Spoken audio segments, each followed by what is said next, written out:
I'm going to squeeze any and all syrup that may be in there. Look at the beauty. We have very little syrup that got nice and thick, and we can see the bottom of the pan. It leaves a trail.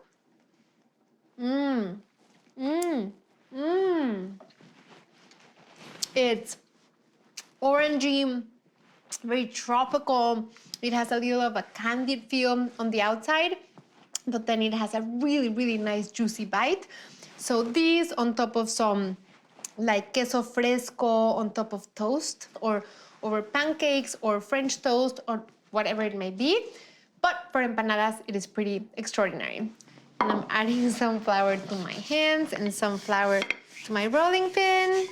And now I'm gonna grab, oh, this is now so much softer than it was before. So the dough rested in the refrigerator for a half an hour, and then it's been resting here for like 10 minutes. And the difference in feel is like a universe away. It doesn't have to be a perfect circle, but this I learned from the bakers in Mexico. So you roll it a few times and you just rotate. And I do like my empanadas chubby with a lot of filling. So I'm going to add a very generous tablespoon and a half, and I'm adding it right in the center, just like this. I mean, just look at this color. It is like pure sunshine. Add a little bit of water with my fingers all around because I want to seal the empanada as I close it, just like this. Then I want to press really well. You don't want the filling to come out. Once you have the empanada like this is the folding method. So you go like this with the empanada, and you go with your finger like this. You fold with your index finger. Is this the index? This is the thumb. So you go like this with the index, and then you press with your thumb. Go like that with the index, press with your thumb. And then we're giving it a beautiful shape, regardless of how you rolled the dough. And now we go to dressing them even more, because now we shape them so pretty. You want to do egg wash all over. And this is going to give it an even more crispier texture with the granular sugar. These are going to bake in the oven at 350, anywhere from 30 to 35 minutes until the empanadas are golden on top and on the bottom. Empanadas are super ready. I like to sprinkle a little bit more of the cinnamon sugar on top when they're hot. I'm hoping the taste delivers as much as the smell, because the smell is so delicious. They all look so cute. It makes me happy. It's really good, sturdy dough, but I bet when I bite, it's gonna be soft in the middle.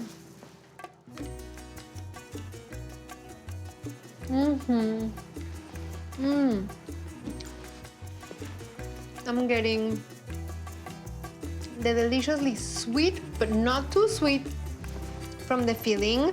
And then I'm getting the slightly sweet from the dough and the different kind of sweet from the cinnamon sugar on top. And this is such a delight.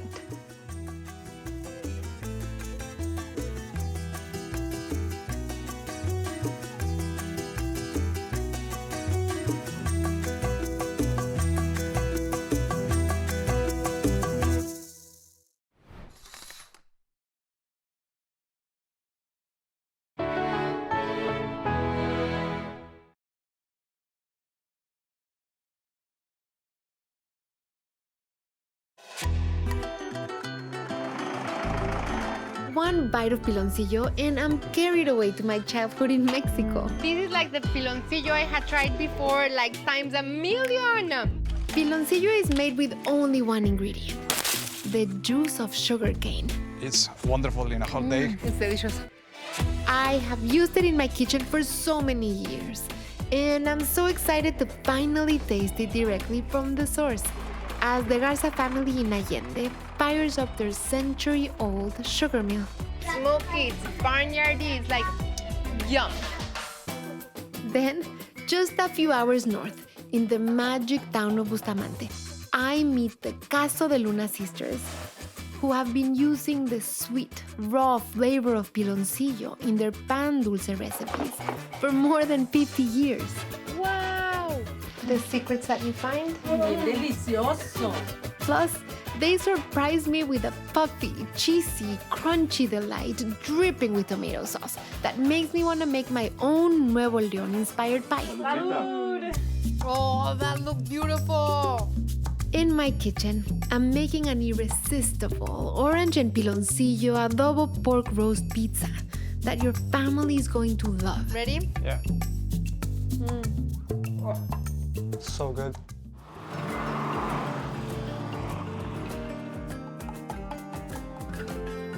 Doesn't stop.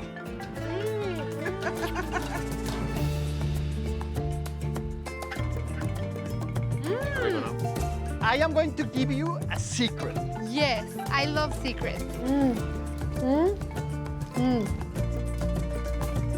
It's like nothing I've tasted before.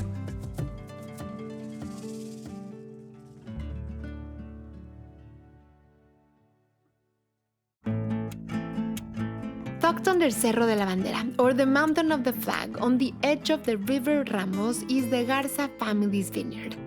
The land in the city of Allende has been in the family for nearly a century. As much as I like their wine, I'm here for something much sweeter. An event they hold once a year, when brothers Edwin and Alexis fire up their antique mill, dating back to 1903, to make piloncillo with their family and friends. I use piloncillo. I love piloncillo, but I've never seen how it's made. Okay. Aquí lo hacen desde el principio. Yes. Yeah. A ver, enséñame. Okay. All over Mexico and Latin America, you'll see piloncillo in the shape of small, truncated cones similar to these. So the name of the base is pilon, so that's why it's called piloncillo. It's used in so many ways, like in pan dulce and desserts. But in some cases, you can eat it by itself. Ooh, the consistency. ¿Qué tal? Oh my God. This is like the piloncillo I had tried before, like times a million.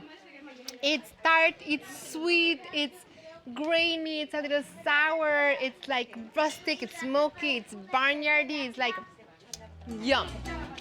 The process is simple, but not easy. First, it requires a lot of sugarcane. This is a lot of pressure. Okay. Another Ay, one? casi, casi. Vamos.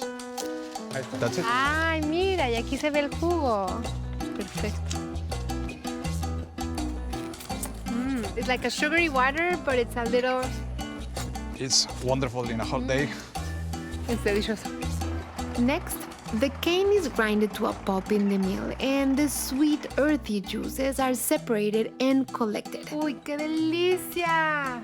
After the juice has boiled for a few hours, Eso es lo que pasa, se empieza a formar una estela de azúcar y tal. Lo otro que hace, eso que está. it's time for the fun part. Now I know why the Garzas only do this once a year and invite a lot of people.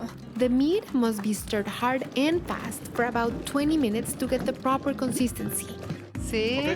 ¿Allá? Yes. Y nada más le Fuerte, hago la fuerte, vuelta fuerte, así, fuerte, pero más fuerte. fuerte. Fuerte, fuerte, fuerte. Pero ellos estaban haciendo mucho ruido. No pasa nada. Y el color está tan precioso. Es como color zapote, como el zapote negro. When it gets colder, it gets a lot heavier. Ah, so as it cools down, it's harder to stir. So that's a little secret. Okay. Ah, mira, mira. It's hard to imagine that a plant, some heat, and strong friends are all you need for this magical rustic treat as natural as Mexican sunshine. This is such a huge amount of indulging. It's insane. So good. Me voy a llevar unos a mi casa.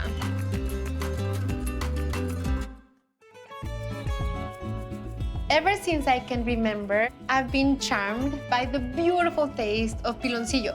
This one I got straight from a mill in Nuevo León, and today I'm gonna use it to make an orange and piloncillo adobo pork roast. So I'm just putting these piloncillo that smells like heaven. I'm putting it right here so that it can melt into this hot boiling water and it turns into syrup. And in this adobo, I'm gonna combine the melted piloncillo with guajillo chiles and some of the spices of the region, and of course, orange juice. I'm using guajillos, which of course by now you know, and of course I know you have in your pantry. You just need to remove the stem, remove the seeds, you just break them open, just like this. And my guajillos are toasting. You wanna toast the guajillos until they toast and transform. You can see they're smoking, they're letting out the fumes, which is great. It's gonna make your kitchen really come alive. And we're gonna let these chiles cook in the water, rehydrate and simmer for about 8 to 10 minutes, just until they completely soften. And once the piloncillo fully dilutes into the water, I can turn it off. And I wish you could smell the sweet tang from the piloncillo syrup. You can see the color. Okay, we're gonna set this aside so it cools a little. And I'm gonna get my pork ready. Here I have a 10-pounder. It's what it's called a pork picnic shoulder, which means that it comes with the bone and with the skin. And every part of it is gonna be so delicious. So the skin and the fat that's over the meat, it's actually like your pork belly or like a thick bacon or what we use in Mexico to make chicharrón. To get it ready for the adobo, I'm gonna score it. And I wanna cut through the skin and the fat, but I don't wanna score the meat because if not, it will dry. I cut it into the fat. Okay, now I made my lines vertically and now I'm gonna go horizontally. So I finished scoring the skin and the fat of my pork picnic shoulder and I'm gonna tuck it in here. And I preheated my oven at 450. Okay, let's make the adobo. I am using, of course, all of the guajillo chiles that I just rehydrated. Then I'm gonna pour about a couple cups of the cooking liquid in here. Then I'm gonna pour my piloncillo syrup in here, which is a thing of beauty. Just look at the color. I'm adding orange juice. And I'm adding coarsely chopped white onion, 4 cloves of garlic, peeled and raw, about 8 to 10 whole cloves, but I'm removing the stem because the stem is too hard and too bitter. You can just crumble. And then I'm adding about ½ teaspoon of allspice peppercorns, which in Mexico, they go by pimienta gorda, so cute and round and chubby. ½ teaspoon of black peppercorns, a teaspoon of coriander seeds, a teaspoon of dried oregano. Looks so pretty from where I'm looking at it. And then a teaspoon of cumin seeds and a tablespoon of salt, which is 3 teaspoons. It's gonna work so well together.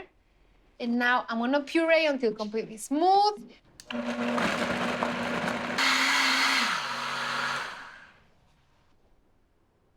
Oh, yum. Oh, yum.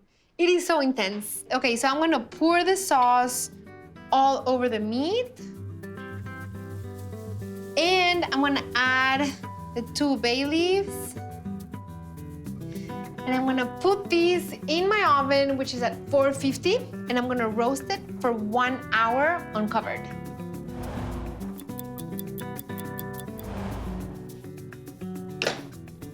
Okay, this is gonna be the first flip of my orange and piloncillo adobo pork roast, and it looks so beautiful. Now, the top super crisp, and this is why I wanted to score it so that all of the adobo goes inside of the meat and the fat from under the skin starts rendering. And so you get that pork belly kind of a thing. I'm gonna flip it. It's a little tight in my pan. So now I flipped it. Now I cover it. I'm gonna reduce my heat to 350. And I'm going to roast it for another 2 hours. This pork is going to be so irresistible. It's gonna be falling off the bone. A 2-hour drive north from the Garza's Piloncillo mill brings us to the magic town of Bustamante, home to a famous bakery that uses the sweet, rustic flavors of piloncillo in their soul-warming pan semita chorreadas and pumpkin empanadas. Bienvenida. Bienvenida a Bustamante. Bustamante. Sometimes food is a reflection of the people who make it. At Caso de Luna, sisters Yolanda, Dolores, Olivia, and their nephew Lalo are as sweet and warm as the bread they bake in their adobe oven. ¡Ay! ¡Wow! ¡Wow! The pumpkin empanadas start by baking a pumpkin to make the filling. En su propio jugo. The Caso de Luna sisters started the bakery more than 50 years ago at the encouragement of their father, who was concerned about them being mistreated if they worked elsewhere. Sí, porque él veía cómo las trataban a las que trabajaban aquí, no. Si ahí las tienen sentaditas, llori y llori. Yo no quiero que mis hijas vayan a llorar. O en casas o en donde Sí, fuera. en Ok. casa. Their father planted wheat and pumpkins, and their mother and grandmother built the adobe oven. Y se empezó a correr la voz. Sí, está caliente. Next, the pumpkin is boiled in a copper pot with piloncillo, cinnamon, and anise seeds for about an hour until it thickens and dries. Then the fun part, mixing all the flavors in the soft dough. Hace un Fuente, volcán. Sí. Y aquí ya le voy a echar el líquido, que es refresco. Es Nunca refresco había negro. visto. ¿Qué es esa, la levadura? Como tipo levadura. El polvito blanco. Claro. The secrets that you find. Then the dough is shaped, stuffed with a spiced pumpkin filling, and set aside on a rack. A rack that's held one too many empanadas. Le decimos el borrachito porque pues ya está aguadito. Ay, me encanta. Ya está flojito. ¿Y a dónde vas a poner el pan? En el borrachito.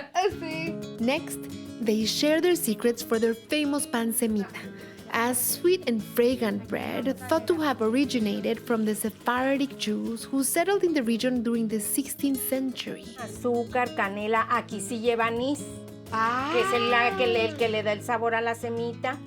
Pasa de uva, manteca de vegetal y una poquita de puerco. Ahora le voy a dar la forma de semita. Mira, le doblo un poquito para que la pasta quede toda pareja y la volteo.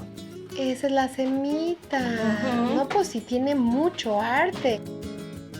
The pecans used in the pan semita come from the trees in their backyard, a wild species known as criolla, which is unmanipulated and has a richer, sweeter flavor than what you're used to getting at the store, but a little smaller and harder to crack.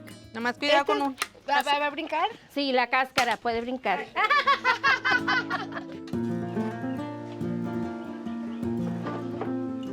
¿Cuál vamos a probar primero? Lo que guste.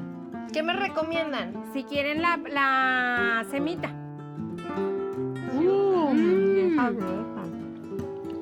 Está crujientita y truena. Y adentro está tan suavecita. Bien suave. Con la calabaza. Uy, creo que esta va a ser mi favorita y todo me ha encantado y ni la he probado. Pero ya nada más con probar la mermelada. Ya la hizo. Pues que se está llevando todos los secretos usted. The sisters actually have one more secret. Their nephew Lalo has been in the back baking pizzas for my team. They're so cheesy and delicious, they inspire the pizzas I'm making in my kitchen right now with my voice. The generosity of the Caso de Luna family has been warm, sweet, fun, and so comforting to the soul. And so has their bread.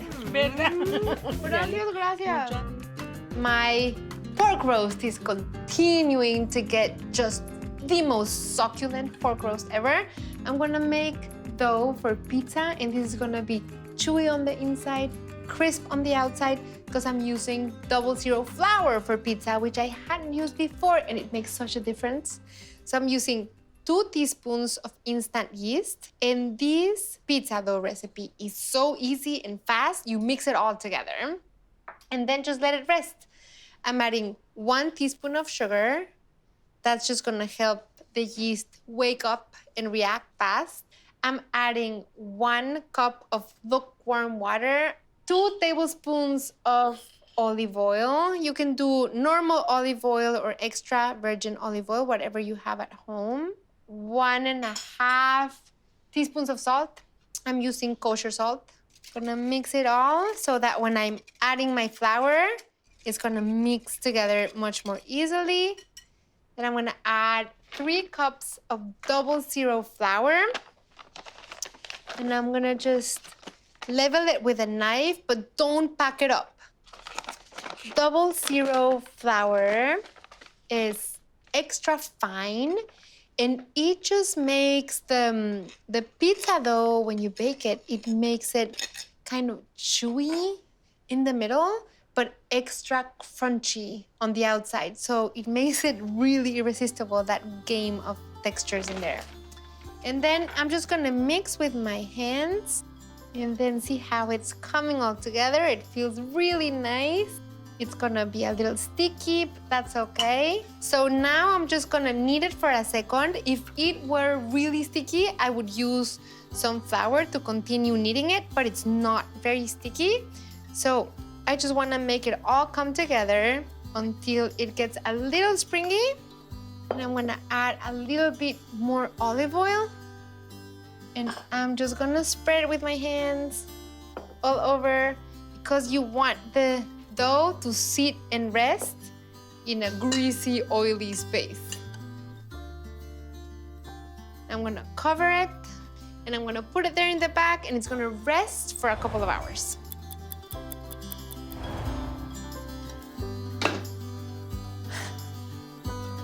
I said it was a 10-pounder. It's a 10-pounder.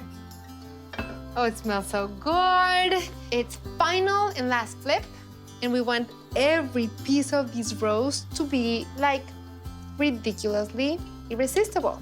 I'm there. I got it. Putting the lid one more time, and it's going in the oven for its final cooking, 2 more hours, and it puffed. So delicious. Splitting it into 2, kind of wrap it around itself and let it rest. Now we have 2. It's gonna be a half hour. I'm gonna wait for my pork roast, and then I'm gonna make my pizza sauce.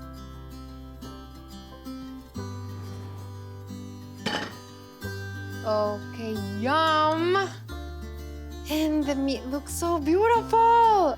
We're going to take the fat that's risen onto the surface, and we're gonna cook the pizza sauce with it. And then I'm gonna add some of the adobo sauce. I'm gonna mix it with the pizza sauce. And so the pizza, the sauce, and the topping are gonna be married all together.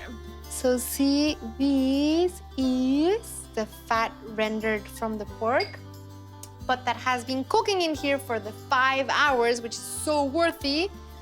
I'm gonna get out the pork roast. It is truly falling apart. Yum. It is falling into pieces, as it should. You can see how it's just falling apart. I'm reserving a half a cup of the adobo, because I'm gonna use it to make my pizza sauce.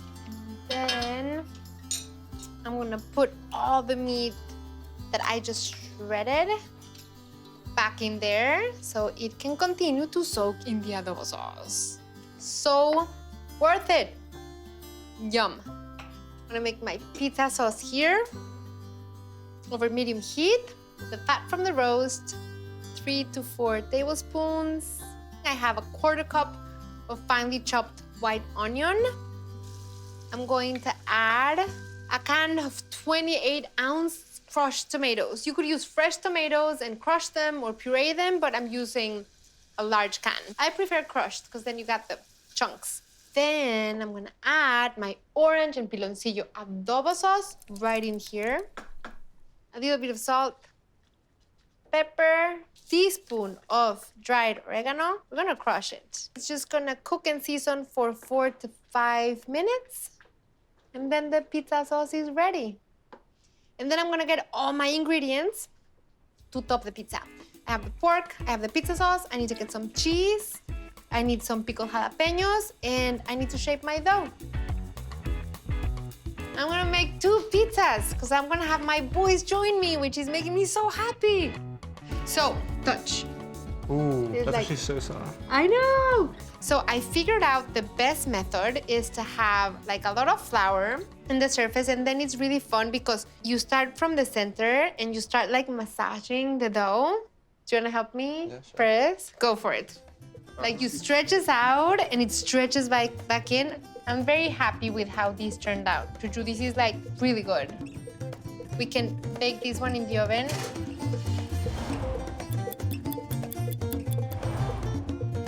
Oh, that's beautiful. Perfect. To make the pizza, we have the pizza dough, we have the pizza sauce with the adobo sauce, we have the piloncillo pork roast. Tengo Oaxaca cheese that I shredded. Tengo cotija cheese. I have some here, but I have some more here. I have pickled jalapenos. I have red onion. Y tengo los chiles piquines. Sauce. But the sauce is so good. These look so good. What do you think? Enough cheese? I think that looks good. Yeah? Right. Yeah. Oh, that looks so good. Before you continue adding the pork, do you want to try a piece? I want to try a Yeah, I want piece. to try. You want to put some right here? Oh, no, no. Ah, Alan! No, it's so good. So soft. They both look yum. Let's put them in the oven. let's do it.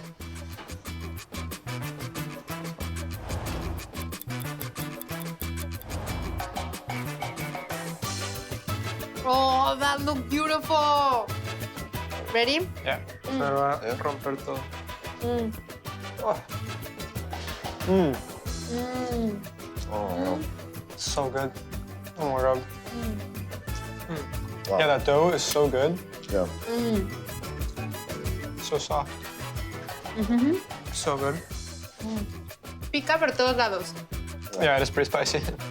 But it has like the heat in the sauce and the heat in the adobo pork and then the heat in the jalapenos and then the heat in the I love the tomato sauce. piquín, but the tomato sauce So good. con el adobo, a little sweet, con el piloncillo. It's like, it wants to be like a combination of Mexican and barbecue and Italian. Like, I was crazy surprised of finding a pizza in the middle of Bustamante. But next time you guys have to come with me, guys. Were the empanadas as good? The empanadas were pretty phenomenal, but the pizza was beyond.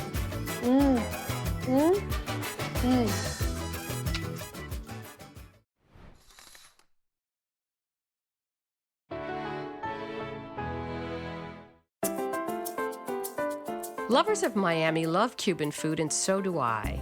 Today we'll discover both by tasting our way through Miami's Little Havana neighborhood.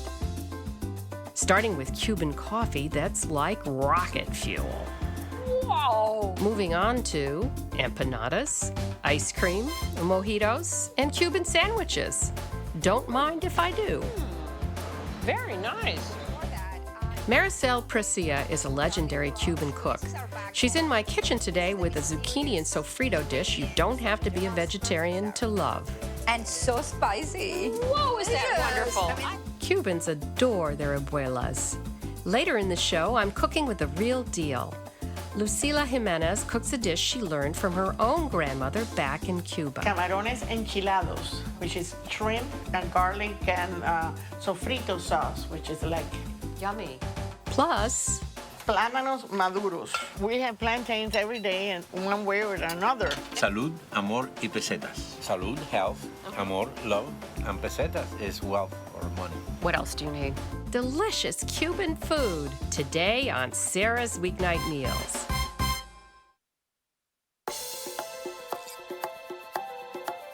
The sun, the surf, the palms, the sand. There's nothing like Miami.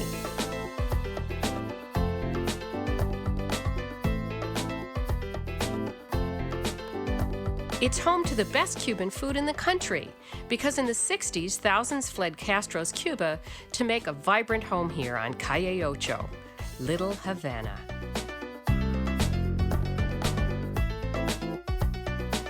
Today, I'm tasting my way through it at the legendary El Pub with Grace Della, the founder of Miami Culinary Tours.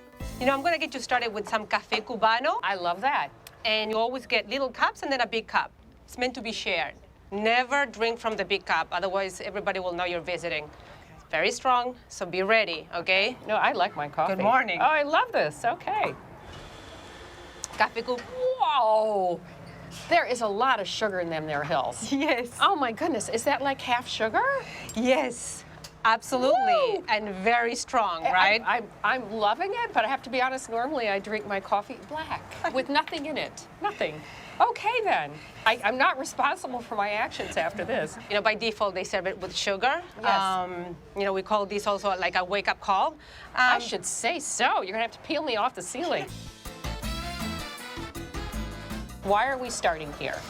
This is called El Pub Restaurant. They've been here for 25 to 30 years. Locals come here to have, you know, that great Cuban food that they miss from home. You will see the same faces for many, many years. When you come here, we do like locals. We stand at the coffee station. We have some Café Cubano, and then we'll have some empanadas. For breakfast? For breakfast, of course. Of course. Alrighty then. These are the classic Cuban empanada. They're made with ground beef and sofrito sauce, red bell peppers, olive oil, garlic, cumin. So we have the very sweet coffee and the... And the saltiness of the picadillo. It's a perfect Cuban combination. Okay, all right. Now I'm gonna bring you to the new part of Little Havana. Look, azúcar. You have Celia Cruz on the wall. Great singer. Great Cuban singer. She used to scream the word azúcar, which means sugar, and here we are. Okay, perfect, perfect. Now the flavors are super creative. Burning hell fidel, sweet plantains, plátanos maduros, or flan. She perfected those flavors by asking the elderly in the neighborhood, does it taste like in Cuba? How smart. Yeah. I'm gonna make you try today one called Abuela Maria. Very sweet, sugar. Oh, geez. I'm still recovering from the coffee. So you're having guava, cream cheese, and Maria cookies. Now that's a very popular Cuban dessert. Delicious. In a form of an ice cream. Wow.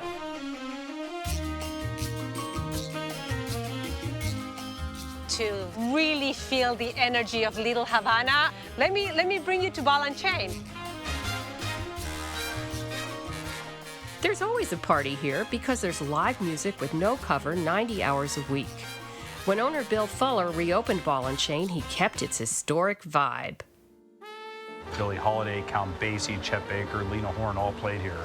Wow. And wasn't that unusual for the time? So the last owner of the Ball and Chain was a man by the name of Henry Sheckman. Henry was very sensitive to the black entertainers of the time, especially at a moment when they weren't able to stay at hotels in other parts of the city, including Miami Beach. Henry accommodated them at the Tower Hotel, and then many times they would come over here at night and actually play. Henry's son was once babysat by Billie Holiday, which we always thought that was such a cool thing to be able to say. This is the place to party in Miami.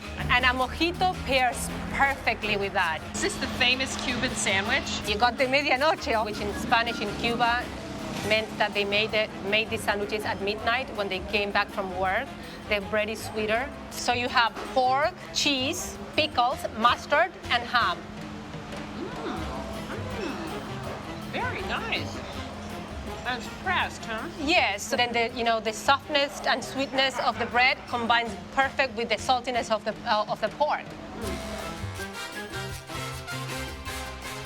I'm loving Little Havana and its food, but it's time to cook.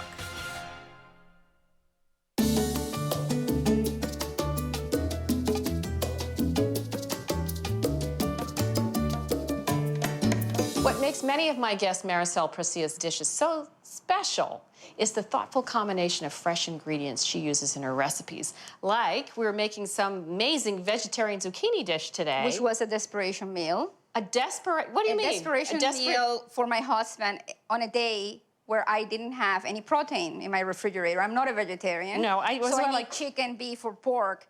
But I have a garden, and I went to my garden and I found this oversized zucchini.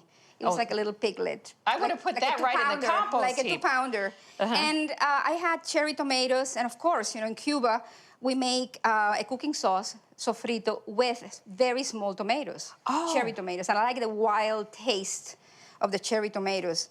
And I started looking in my pantry, and sure enough, I had everything I needed for a fabulous vegetarian meal with a lot of spirit and backbone. Well, there you go. All right, so I'm excited, and I love I like eating more vegetable. I love vegetarian. So I have been getting my fresh oregano ready, but before that, I pounded about 4 garlic cloves to a paste, and I'm a mortar and pestle girl, while you are a knife woman. No, I'm a knife girl. You're a mortar and pestle I am girl. mortar There and you pestle. go. Chopping releases a set of aromas, and pounding like this does something completely different. Do you need me, meanwhile, to get what some oil? I like you to do is pour about a 1/4 cup of extra virgin olive oil. Okay, yep. I haven't turned this into a pulp, really. No. I want a little bit of texture. I want people to find pieces of garlic here. And I think this is the right moment. Okay. And this is about 10 seconds. All right, and then the I onions? just want you to add the onions right now. Okay, onions go right in. I like to cut them in a julienne because this way I will basically use them as a vegetable as opposed to a simple ingredient for a cooking sauce. Now, a good Cuban sofrito needs to have time. You need to soften the onions, but then go even further and sometimes caramelize the onions. But we're gonna treat this in a lighter way. Okay, we're gonna do it more quickly, is what you're saying. Exactly, because I want the vegetables, the onion to have a character of its own. Right. I don't want it to disappear. And sofrito is your sort of, what does it literally mean? Sauce? It means that you're sauteing a number of flavoring vegetables. Garlic and onion is a very ancient medieval. And they're always in a cooking sofrito. sauce. You always saute them. And of course, in the medieval sofrito, you only had onions or leeks and garlic. But of course, this is an American ingredient. Okay, let's add in go the tomatoes. Exactly, this is gorgeous. Okay. Now we're gonna season this about a teaspoon of sea salt. Okay. I am going to add cumin, which is essential in the Cuban sofrito. About half a teaspoon. I'm gonna add like a little pinch of allspice. You know, that's interesting to me. I associate allspice with and a 1/4 teaspoon Jamaica. of Well, Jamaica and my hometown are very close. This is true. Santiago de Cuba, we're right across from each other. And allspice, for those people who don't know, is actually a berry, right? It is a berry. And it tastes like... It tastes like many spices, is what it's called in English, allspice. We call it pimienta gorda, the fat pepper. The fat pepper, that's fat funny. Pepper. And one thing that we also love is oregano. So I'm adding fresh oregano, about 1 tablespoon. You see, I want the oregano to be seen. Okay. Okay, so you didn't chop it. I see what you're saying. No, I did not. Now, you have 2 restaurants and a sort of grocery store in Hoboken. Yes, I opened a store called Ultramarinos. Okay. Which means from beyond the sea. Okay. It's right next to Zafra, my firstborn. Zafra. Zafra. Okay. Yes, that's the Cuban place. 5 years ago, I opened Cuchara Mama, which means mother spoon, which is a South American place. Mother spoon? Mother spoon. Why mother spoon? Because I was doing research in the Andes, in Cuenca, in Ecuador, and women there use gigantic spoon, not tiny like this, but huge, to stir soup, and it's called the mother spoon. Well, but that they makes use sense. it to hit their husbands when they get drunk. Okay, good. I like that. And to, when multi-purpose spoon. When the kids, So I thought that it was really representative of the women who cook, and the women who cook well and have control over their lives and kitchens. We have big spoons everywhere in the restaurant. Okay, does this go in now? It goes in there. I want you to do something for me now. Yes. I want you to stir. Okay. While I make something very special called picada. Okay. A picada, it's a Catalan preparation. Okay. It's kind of a secondary cooking sauce that adds texture and flavor at the end of the cooking process. And for that, basically, all you need is a little bit of garlic. We have some toasted almonds right here. We toasted them in the oven? Exactly. Okay. And a surprise ingredient, which is What is that? These are cacao nibs. Oh my goodness. These are the roasted and peeled cacao beans have been crushed into nibs, about a quarter cup of this. If you don't have this, if you cannot find it in a specialty store, you can use what is called raw chocolate. This is Ecuadorian raw chocolate. This is 70%, but you can use 100% too. Just basically, actually, we can, for the heck of it, we can. Why not? Add a little bit of this. I'm fascinated by this. Yes. It will add depth and character to this dish. And what I need now is parsley. And you know your I'll get it right refrigerator, here. Yes, I do. Let me get you some parsley. So, dare I say this is a little bit like when the Mexicans add chocolate to their mole? Absolutely. Okay. What is the purpose of it? It's to deepen flavor, to add color. Yes. Okay, just like this? Yes. Okay, flat leaf parsley, there we go. Exactly. So you don't need to do a paste.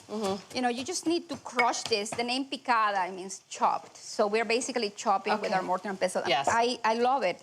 And I think it's something that belongs to women. Look at the shape. Yeah. While a knife is something that belongs to a man, I think. Right. Wow, that's really getting fine. It's getting fine. You got some muscle in there, huh? Absolutely. This Go, is girl. a good pestle. Yeah.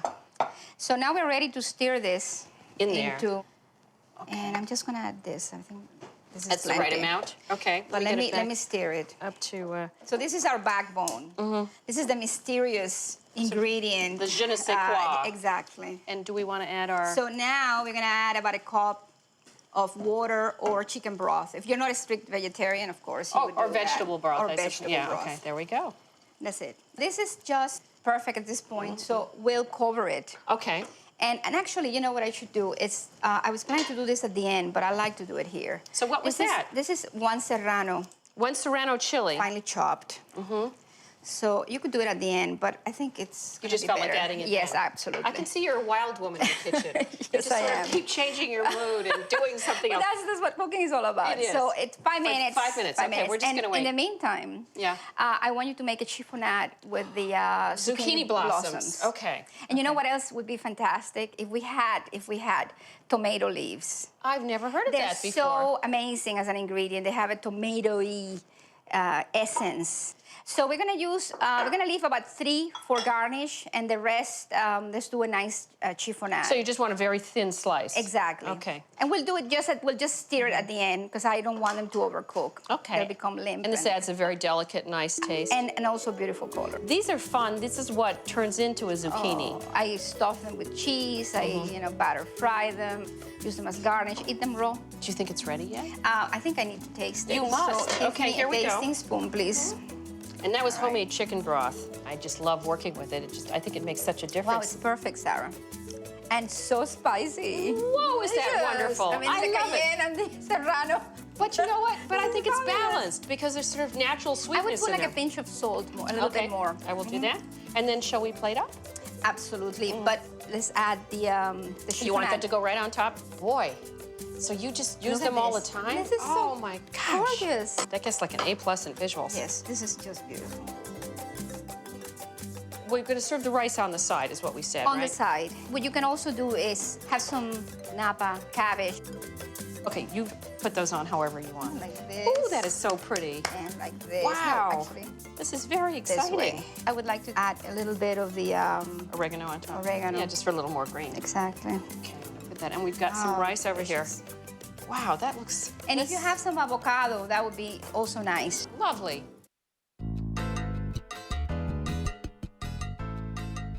The year was 1960. Castro's revolution had changed Cuba forever. But 13-year-old Lucila Jimenez's mind was not on politics, but parties and boys. One in particular, a young medical student bound for the U.S. Thousands of Cubans fled to Florida then, and eventually so did Lucila. Here she is in Key West the day she arrived. And the medical student? They reunited and married. 50 years later, 7 grandchildren call her Abuela. Along the way, she started a successful chain of bakeries in Miami. She still loves cooking the dishes she learned from her own grandmother back in Cuba. This is one of them.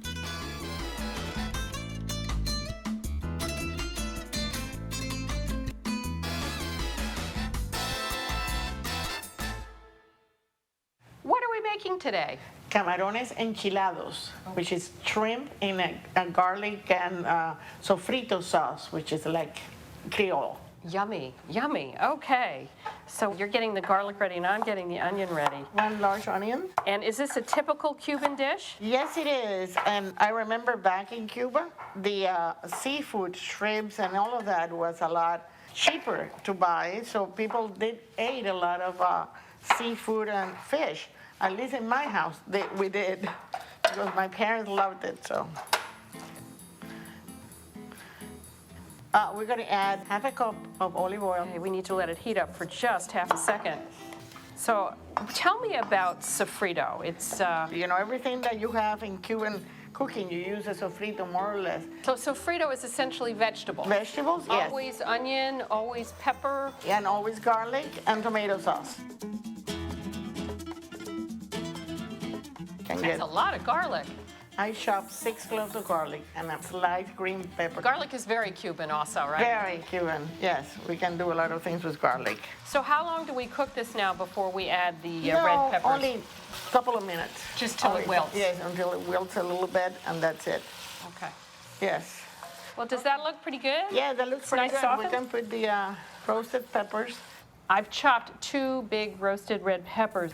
We're going to add the can of tomato sauce. So that's 15 ounces. And we can put the wine, a cup of wine. Cup of wine, dry white wine. Yes. I'm going to tell you what I do at home. Yes. That is put the wine in the can. What a brilliant idea. Because there's all that stuff all left that in there. stuff. So I'm also going to make sure it all goes in there. I'm going to. And you get everything in there. Yep. Yeah, good. The bay leaves and the salt and... Okay, 1 bay leaf. And a little bit of crushed pepper. Oh, and you run it between your hands? Yes. You're a brave woman. Okay, and then how much salt? I'm going to let you do the salt. Hefty pinch? Right. Okay, and then how long does it simmer? I would simmer for 15, 20 minutes. Wow, so And simple. then it is very easy. Yeah, yeah. Very I'll give this easy back to to do. you for future Very reference. tasty. Actually, you can add more salt. You can add more pepper if you like more peppery. That is depends on your own taste. Right. You know. Okay, so we're now going to make some. The plantain. Okay, so That's we my need a second. favorite part. I'm going to move this back here and bring Yes. forward the plantain pot. And the dish that we're doing with them, what's its name in, what do you say in Spanish? Plátanos maduros. Maduros. What does the maduros mean? Ripen. And it's one of my favorite dishes. Not only the plátanos maduros, but all the plantains. You know, all the plantains are really good. I'm going to watch you now. Just cut both ends. Both ends off. And this is the perfect blackened for maduros, you know? And you just slice it a little bit. You can't just peel it. You have to. No, you have cut to the slice skin, it. Cut Yeah. the skin. And this is easier, You did it on 2 sides or just one? one side. Oh, you just did one slit down the back? Yeah. Oh, okay. Yeah. And then you just peel it with your hands? And just peel it with your hand. Wow, these That's are it. very soft. Yes, these are good. Otherwise, if they're not this ripe, you know, they don't taste as sweet. Now. And you slice it like this. You did it sideways. Sideways. So at a huge angle is what you're Yes. doing. About how thick? About about- a quarter of an inch? Yeah. Yeah, third of an inch. Okay, does that look okay? Yes, that looks beautiful. Yeah. It's 325. Should we put the plantains in? Yes, sure, we can put them in.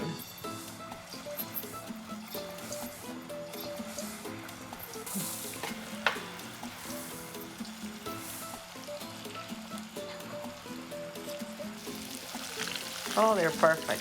And they take about how long? About 10 minutes. Tell me about plantains. You can have it ripe and fry like this. You can have it green and Let's line them up. Let's take a look at you these have 3 it guys. green. You can have, and the very ripe ones, the ones that we're using here. Okay, so what do you use these guys for? That one we use it for tostones, which is twice fried green plantains, or we can use it for chips, for like potato chips, but we call it mariquitas. So this is closer, it's very starchy. It's like Yes. more like a potato. Yes. Okay. So it goes from very starchy to very sweet. Very sweet. My great-grandmother died at 97. She always had one of this at night, dinner time, chop it up in like 3 places, boiled, and she said that was the secret to her longevity. Oh, geez. Okay, I have to start investing in green plantains. Or is it plantains? Plantain. Plantain. Those look like they're sort of done. Yes. Are they? Yeah. So what do we do now? We need to We drain put them. Yes. Actually, I'm going to bring them one by one so I can put them separated.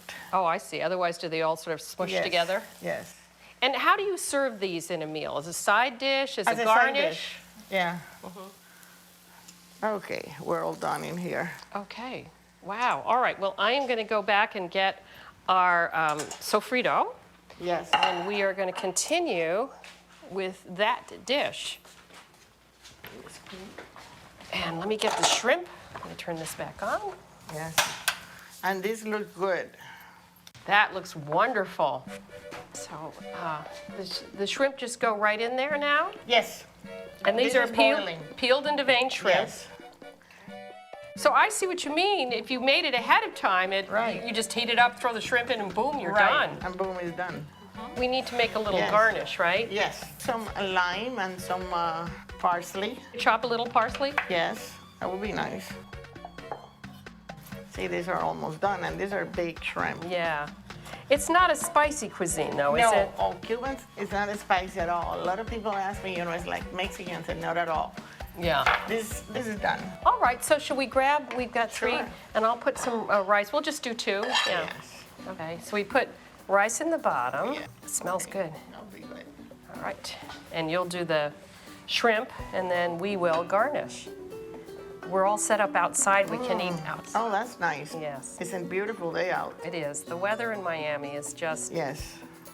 So there's, oh, that's pretty. So little, oh, that is gorgeous.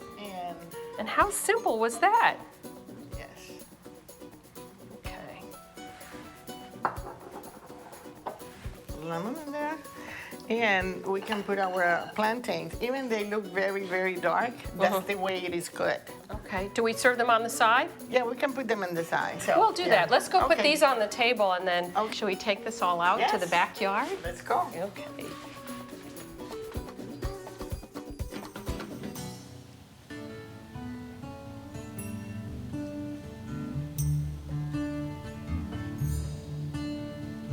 Well, Lucilla, who is this handsome young man? Well, he has been hanging around for 51 years already. Really? Oh, my goodness. This is my husband, Andres. Oh, Andres, so nice to meet you. pleasure. Let's have your wife's yummy food. Yes. I can't wait to try it. I'm sure you're a spoiled man. Oh, that was so good. And that was so easy. Tell me, though, I have to ask you, what is it about Cubans and plantains? Well, we have plantains every day in one way or another. Every day? Practically, yeah. If you don't have it at one meal, you can have it at another meal. Plantains are such Cuban thing that when somebody is married to an American or another country, and people get used to the Cuban food and to the Cuban dance and things like that, said, oh, he's so aplatanado. Aplatanado. Right, that is like a plantain. Wow. So it is really, it's a term already that we use in here all the time, So you first came over to the United States when you were 15. Right. And then how did you meet your husband? Oh, we met way back in Cuba when I was 13. Woo! Excuse me. I was only 15. He was only 15. I don't know about So- that. My goodness, so you really have been sweethearts forever. Yes. So Lucilla, I know you had 4 bakeries, and you still bake. Yep. Tell me what's in that cake. I can't wait. It's a rum cake. Rum And cake. it's really good, really moist. And it's gorgeous. Thank you. Yeah, no, that's next. But meantime, I just want to thank you both for joining me. However, I have a question. Is there a Cuban toast? Salud, amor y pesetas. Okay, I like Amor that. y But now pesetas. okay, but tell me now, what does it mean? Salud, health, amor, love, and pesetas is wealth or money. What else do you need? I like that. That's right.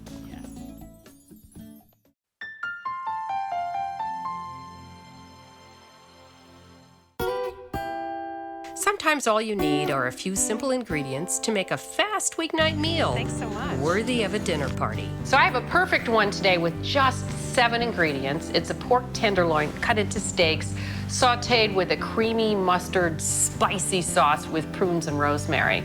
Completely yummy. Then we're off to Savannah for a whole day of deliciousness with the folks from The Gray. Their James Beard Award-winning chef, Mashama Bailey, kicked things off with another easy, elegant meal. What I'm making tonight is a dandelion green salad and also a duck dirty rice.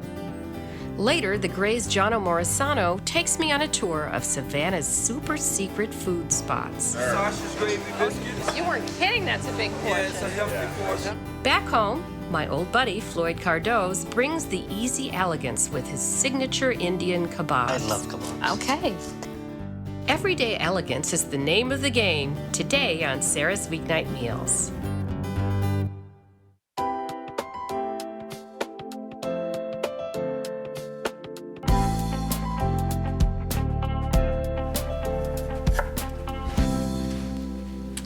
You know, we get so many requests for really simple recipes, and the best way to do that is start with very few ingredients.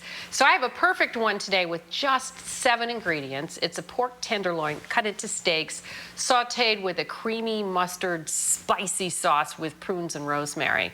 Completely yummy.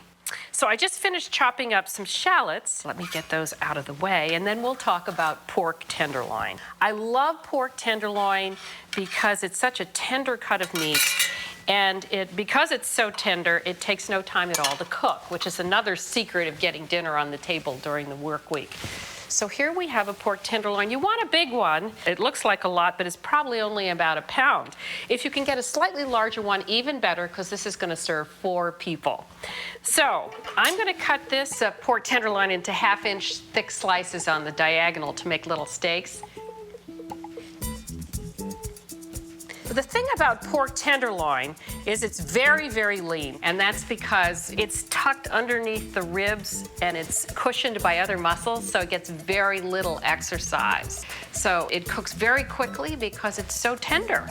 Don't confuse it with pork loin, which is larger and tougher than this cut. This is what you want to use. It's like beef tenderloin. I'm going to go wash my hands and my knife because I've just been working with raw meat. I'll be right back.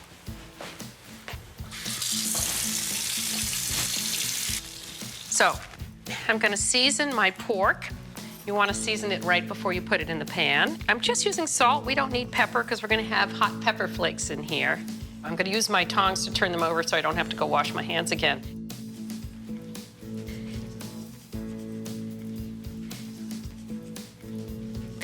Let me crank this up, make sure it's good and hot.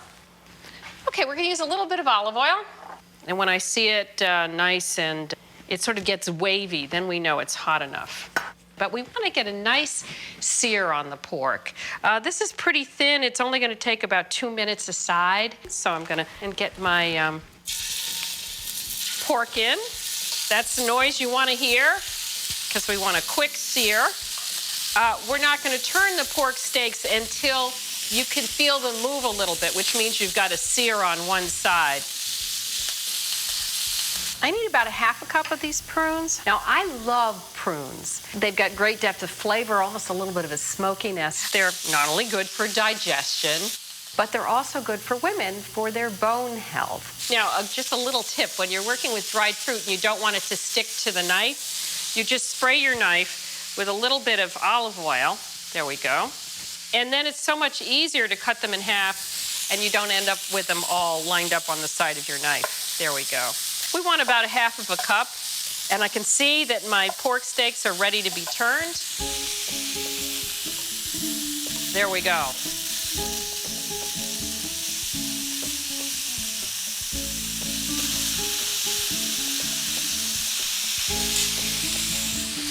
All right, those are going to take another 2 minutes.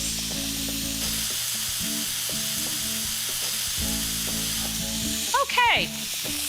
I can see these are, just a little bit of give. We're going to get them out of the pan.